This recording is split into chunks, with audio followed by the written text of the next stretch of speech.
Hey guys, Alex Apple here, joined by Jeremy Clark outside Amon G. Carter Stadium. Just wrapped up Gary Patterson's press luncheon.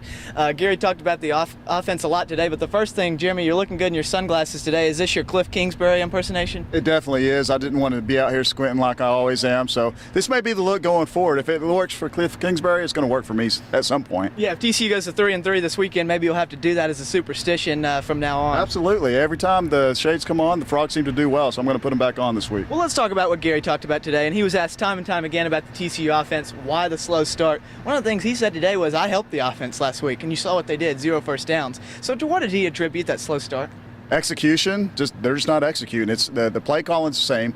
He was asked about that. Is the play calling different in the second half? It's not any different, and it's just all down to execution. They've got to go out, start better this week against Kansas. I mean, and listen, a lot of people have been asking for a public response from Gary about what his offense is doing.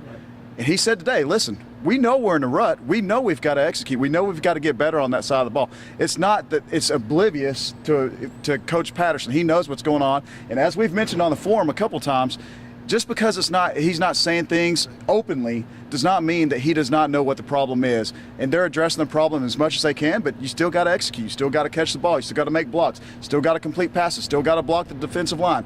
All those things are going wrong at the same time. And there's only one remedy to fix that. Maybe a Kansas coming in, bad defense. Maybe we'll see it click this weekend. Let's hope. Well, two things I want to ask you about. The first thing that Gary talked about was a sophomore slump of sorts, as it refers to Trayvon Boykin and some other players that he said are not playing as well as sophomores as they did as true freshmen. What did he say today about the sophomore slump, especially as it applies to Boykin? You know, he almost made it seem like Boykin got comfortable. Yeah, because you do get comfortable as a true freshman. If you're making a big-time impact as a freshman or redshirt freshman, you think you're going to do the same thing as a sophomore. Look at Trayvon, look at Devontae.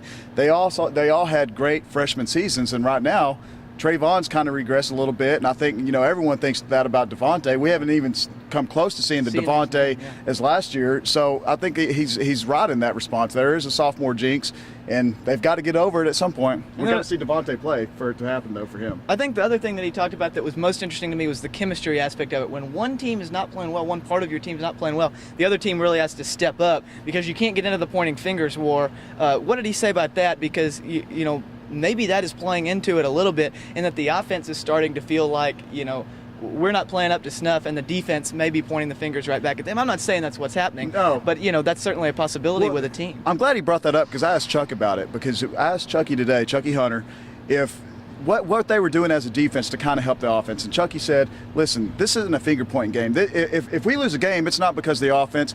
It's because we lost as a team. And you got to love that from a junior leader like that to realize that because his offense is down, the offense needs them more than ever. They need that motivation from their defense, kind of a little pump-up for them to keep it going. And for Chucky Hunter to say that, I mean, that speaks volumes for them, knowing that they've got to get better. But you can't. He's exactly right. You can't start pointing fingers, because if there's this many in the locker room right now over the offense and defense, if they're out there saying it publicly, it's only going to get worse. But right now, I've got to believe Chucky Hunter. If he tells me that right now they're not pointing fingers at anyone, they're not, and they're going to take this rest of the season as a team, offense or defense. If one does bad, the whole team does bad. Right. One lose, all lose, and one win, all win. Before I ask you about the keys for the game on Saturday, one of the things that Gary talked about today was the secondary play is maybe the best that he's ever had here. And he even mentioned that in most cases you hear about the defensive line, you know, is the best, you know, a great defensive line is the best way to mask deficiencies in the secondary. Well, it's the opposite with TCU, in that the secondary can make the D-line look better. Right. You know, don't you see that? I mean, how many times in a row have we seen that this secondary and defensive line step up and carry this team? The coverage sacks have been aplenty this year, but also I've got to be honest, I've been really impressed with the way the defensive line has played since Texas Tech. They answered the bell. They took a lot of criticism from the LSU and Southeastern Louisiana games. Against Tech, they come out as a defensive line only. I'm talking defensive line.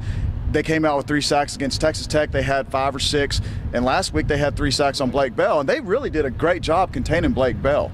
If you think about all the way up into that game, until the last 2 runs that he had in the fourth quarter, they did an outstanding job of holding them to under 100 yards. You take away that 76-yard run that Brendan Clay had and that 17-yard run late for Blake Bell that ran out the clock. They hold Oklahoma to less than 100 yards again, and not to mention the pass coverage. I mean, Jason Verrett's playing I mean, he's the top. Probably the best corner in America. He's the best corner in America. There's hands down. I have not seen a player that has been able to hold Odell Beckham Jr., Eric Ward, and he gave up 2 passes against Oklahoma, and one even Gary Patterson blamed himself on for calling the wrong coverage.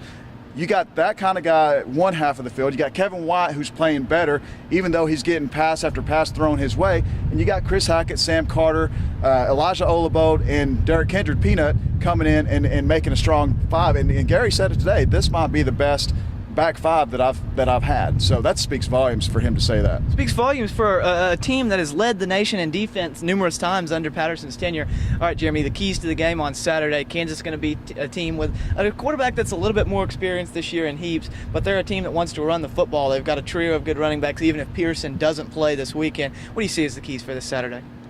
Defense is doing their thing. I think the defense is going to do their thing again against Kansas.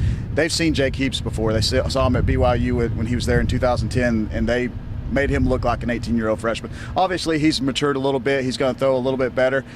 I don't see them having a receiver of a Texas Tech caliber, LSU caliber, OU caliber. Their offense is what's hurting Kansas right now, and that's a good thing because the defense is what's doing best for TCU. So the key to the game is start out early.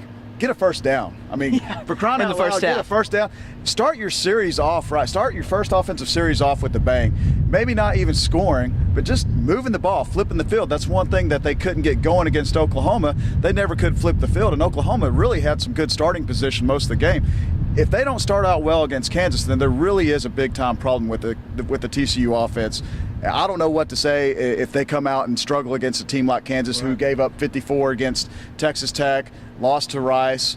You know, it's kind of you hope for the best for TCU, because if they don't come out and score a lot, I don't know. It doesn't bode well the rest of the way. Yeah, I don't want to say what I was going to say next, but it's probably not a good thing.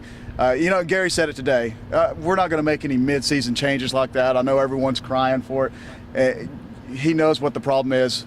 Offense is the problem. Offense has got to be the key to the victory. Move the chains. Get out to a fast start this week. Right. Gary said it today. Don't panic. That's one of the keys, and it feels like the fan base sometimes it will tend towards that, because we're living a society of instant gratification. Yeah. You're just not getting that from the TCU offense right now. But is this a game where the TCU defense should be thinking, we pitch a shutout tomorrow? I mean, they could try at a shutout. I mean, obviously they're going to try, but there's a really good chance for them to have that. I mean, I think it was Rice held Kansas to 13, and Louisiana Tech held them to 13. It was one of those teams that really held them to a low score, and this is by far going to be the best defense that Kansas has faced this year. And like I said, the strength of TCU's defense is in that secondary, and I don't see any receiver right now. Gary mentioned a receiver today that gave Kansas a little bit of a boost against Texas Tech, but other than that, looking at their roster, I don't see a receiver that's going to beat them deep, especially against Jason Verrett or Kevin White. They're going to take chances. They're going to do play action, because that's one thing Charlie Weiss likes to do, is those play action passes. But I don't see. I don't want to say TCU's going to have a shutout, but I will say this: I do believe that they'll hold Kansas to their lowest point total of the year. Yeah. Jeremy, thanks. Always good analysis from you. Stay tuned to Horned Frog Blitz later in the week. Who holds the advantage story, and then brought back the report card this past week. Yeah. Wasn't always flattering grades. Yeah, I was a little bit critical on some. In some areas, I probably wasn't. I know a lot of guys thought I should give a couple units a D- or maybe an F, but I got to be a little bit objective. They played the first half bad. Second half was better, and I'm not afraid to give out an F every now and then if they need to. Well, Officer Clark, you're looking good in your aviators. Thanks for joining us, guys. As always, stay tuned to Horned Frog Blitz. Thanks for watching.